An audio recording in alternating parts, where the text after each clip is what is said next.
everybody. Welcome to Qué Golazo Pod. This is an emergency episode as England and Liverpool suffer a big injury with Joe Gomez. We have James Benge on the report coming right up, so stay right here. Hey, everybody. As promised, this is an emergency pod. We have my friend, my brother, my colleague, the expert, James Benge, joining us on Joe Gomez for England and Liverpool. Benge, what do you have for us? So not a huge amount yet. We are still waiting for confirmation from Gareth Southgate of the nature and the severity of Gomez's injury. That should come in about 3 hours' time from when we record. It's 3:30ish here in the UK. Gareth Southgate has got his pre-Republic of Ireland press conference at 6:30. But initial reports from people well connected on Merseyside are that this is really a potentially severe injury. Still waiting for that timescale. And whatever the length of time, if he misses any games for Liverpool, this is a big problem. Virgil van Dijk likely to miss at least the majority of the season, if not the whole season. Fabinho, we're a bit sketchy on what his recovery date is. Trent Alexander-Arnold could be a month. He's out as well with a calf injury. So right now, Liverpool are going into next week's game with the confirmed availability of Joel Matip, who has played 2 90-minute games in the space of over a year. Reece Williams and Nathaniel Phillips. That is 2 players who have played combined, I think, 5 or 6 games for Liverpool. It's crisis mode, basically. And I think it doesn't help that Jurgen Klopp has been adamant in his complaints about the fact that he only has 3 substitutions he can make. So he has been using these players heavily. They've all played over 1,000 minutes already in the space of about 2 months. The strain on them has been enormous, and we're starting to see Liverpool defenders crack, and it's a real shame for them and their title challenge. Just got to hope, and Klopp will be hoping, that Gomez's injury is not as severe as it initially sounds. Yeah, so as I look, so England we can talk about, obviously, an Ireland friendly, and then the Nations League and what it means. Obviously, the most important thing is wishing the best for Joe Gomez as a player. Hopefully it's not as serious. Hopefully he recovers, but like you said, it looks most likely that he will miss matches. And England aside, Liverpool host Leicester City November 21st. Then they host Atalanta a few days later on that Wednesday. Then they travel to Brighton a few days after that. Then they host Ajax, then Wolves. It's a big deal. How does Jurgen Klopp manage this? He will need Fabinho back. The problem is that you have to manage someone like Matip very carefully. He's had, nagging injury issues.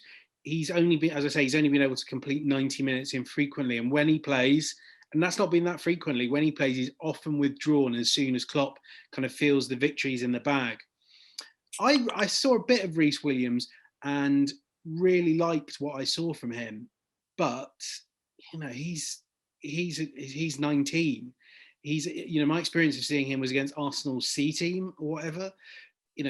When you're coming up against Jamie Vardy at the weekend, and I wonder, the challenge is you've got to find a new right back as well. Maybe that's James Milner. And then you've got to find someone to partner Matip. And you've also got to worry about Andrew Robertson, because he's going to go and play regularly with Scotland. And then you've got to construct a midfield that could be without Fabinho and Thiago.